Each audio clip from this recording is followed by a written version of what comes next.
Welcome back to our Busting Addiction and Its Myths podcast. I'm Bruno J., and I have updated the introduction to our episodes in order to address an issue that we cannot ignore, nor do we want to. It looks like COVID-19, the coronavirus, will be with us for some time. Some say for another year or two. People are as frightened as they ever have been. They seek safety for their families above all, protection from the virus and from economic insecurity. But many families also face an added burden, drug addiction and alcoholism in their own homes, and what to do about it. There's something you should know. We, Safe House Rehab Thailand, were founded on the idea of safety. We hold on to the truth that clients deserve to come to a treatment clinic where they can at least feel safe and sound. Devoting ourselves to safety first gives us the firm foundation upon which everything else is constructed, hence our name, Safe House Rehab Thailand. Thailand has been recognized as one of the world's safest places to be during the pandemic. Further, we at Safe House have made the right adjustments so that clients and staff remain and feel safe and sound. Masks are mandatory, as is social distancing, mandatory hand cleaning, daily blood oximeter readings, which is an early warning measure, and if by chance anyone doesn't feel well, the local hospital in Bang Bung is only minutes away. My podcast, Busting Addiction and Its Myths, is dedicated to serving families of still suffering addicts and alcoholics by providing evidence-based advice and insight so that you can make a better informed decision on what to do and what not to do.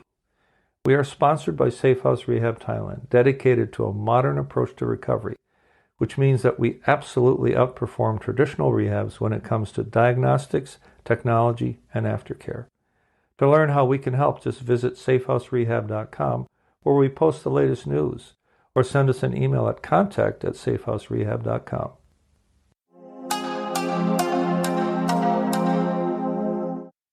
Welcome back to Season 4, Episode 12 of our podcast, Busting Addiction and Its Myths. I'm Bruno J., and I've chosen to call this episode, Why is the Addict Doing This to Me? I suppose the easy answer is that addicts do what they do because that's what addicts do. In other words, they don't need a reason, none of it makes sense, and it can be awfully mean-spirited at times. Clearly, that's not a good answer.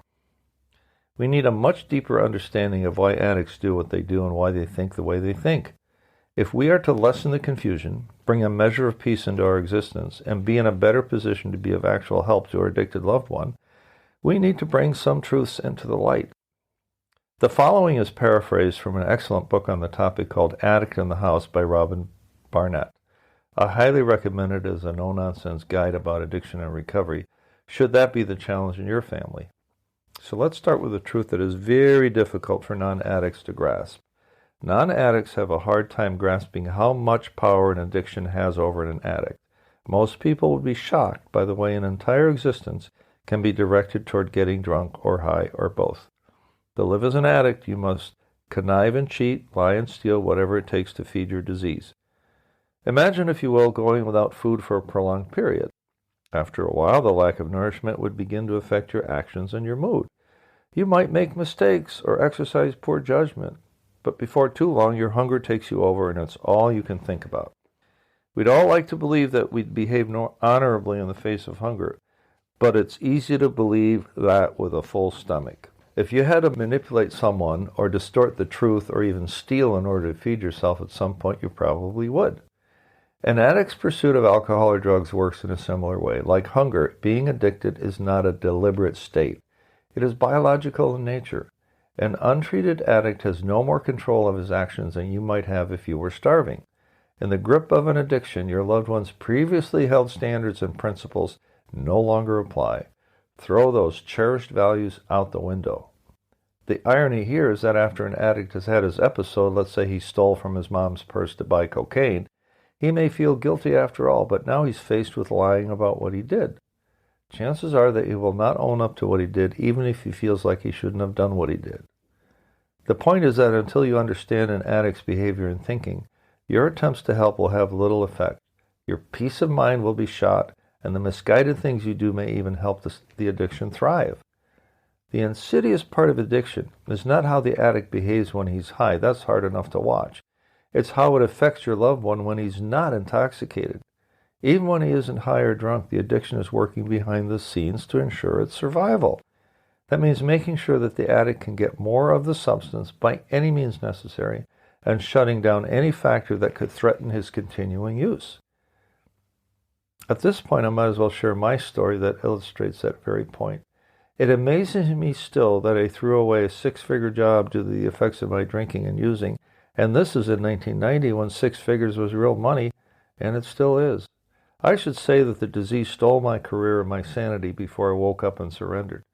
So when I say I threw my career away, it was an involuntary action driven by the compulsive nature of the disease. Addicts take action without thinking of the consequences that their behavior has on themselves or on others, whether the consequences are immediate or way down the road. A typical workday before I was fired for total dereliction of duty, incompetence, dishonesty, and whatever else I did or didn't do would look like this. Let's say it's starting at 5 p.m., the end of a working day. I would wait until 5 o'clock for the day to officially end, and that was the cue for me to head for the bar across the street and order 2 vodka doubles, one at a time.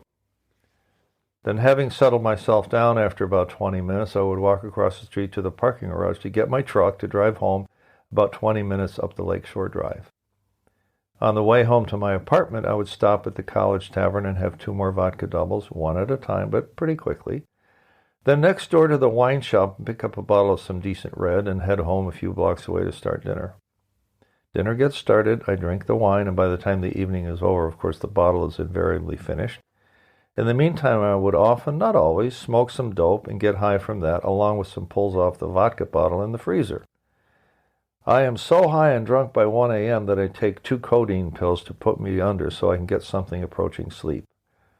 I wake up at about 7:30 and drink massive amounts of coffee just to get going. I did this over and over again for hundreds of workdays in a row. On the weekend, I did that kind of thing, but mixed it in with wanton sex and burning cash on cocaine whores, even though I never did like cocaine myself, but I sure enjoy the ladies. Some women were purely innocent, and I can't believe now, looking back, the lies I told them, and really how I hurt them when all they wanted was just a decent relationship with a decent man. The one lady with whom I had a relationship that had some promise, whom I betrayed time and again, would ask me, "Why are you doing this to me? Don't you understand what love is?" Can you feel that stab in the heart? All I really ever wanted at the time was to get and stay drunk and high, preferably both, and also look normal while doing that. I would feel deep shame for what I suspected I had become. I had lost my self-respect, but I did whatever I could to keep up the pretense of normalcy. That worked until I got fired. Then, after I got fired, the evidence that I was anything approaching normal vanished. I could no longer say, if you suggested to me that maybe I was drinking too much, F off, I'm making lots of money, leave me alone. The addict has no intention of hurting you personally, just as I had no intention of hurting my girlfriend with all my betrayals, but it's hard not to take what he does personally. So what's behind an addict's irrational, self-destructive behavior? The addicts I know, and I've come to know hundreds over the last 27 years, have often shared with me that being an active addict is like having 2 different people inside of them. Here's an example. Quote, "When the craving kicks in, there's nothing stopping me. 1 minute I'm okay, working or enjoying life, and the next I'm driving to the crack house, and if anyone were to challenge me, I'd tell them to F off no matter who it is, unless I'm at work. I just hate that, but it happens all the time. I don't know how to stop that on my own." The weird thing is that addicts believe that they are supposed to suffer, as if they have a fatal moral defect that has them do what they do.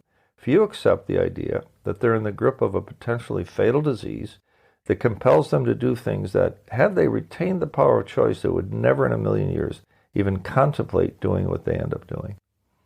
If you think of the addiction and the addict, the person who has the addiction, as 2 different things for a moment, it might help you understand what's going on.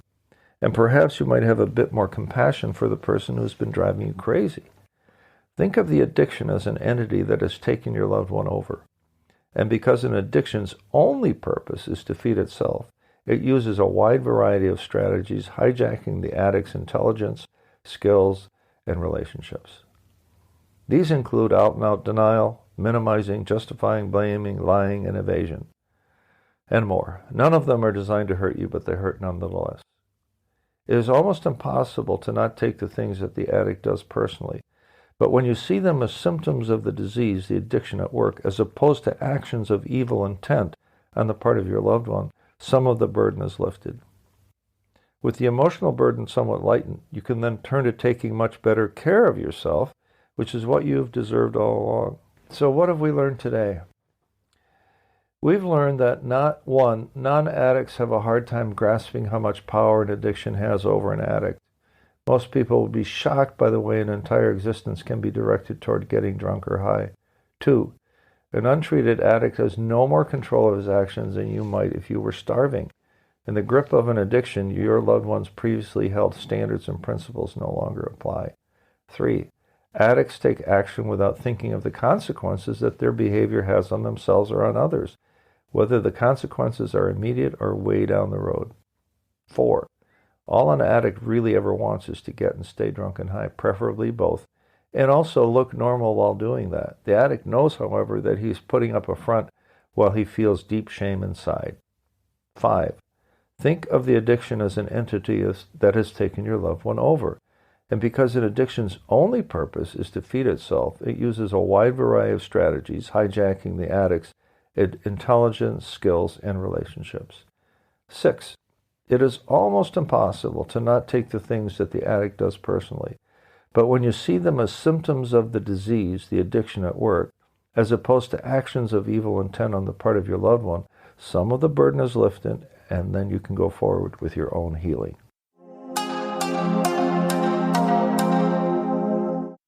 Thank you for tuning in today. It's my fervent hope we've given you new insight and new hope that will lighten your burden. For our hearts go out to all who suffer the effects of addictive disorder. Please give us your feedback at info@safehouserehab.com. By all means, ask us any question you like, and we'll answer on air if you will. And if you want to leave us your first name and city, we'll recognize you too, of course. This podcast is sponsored by safehouserehab.com, where we take a modern approach to recovery, something all families of those who suffer deserve. Tune in next week for more.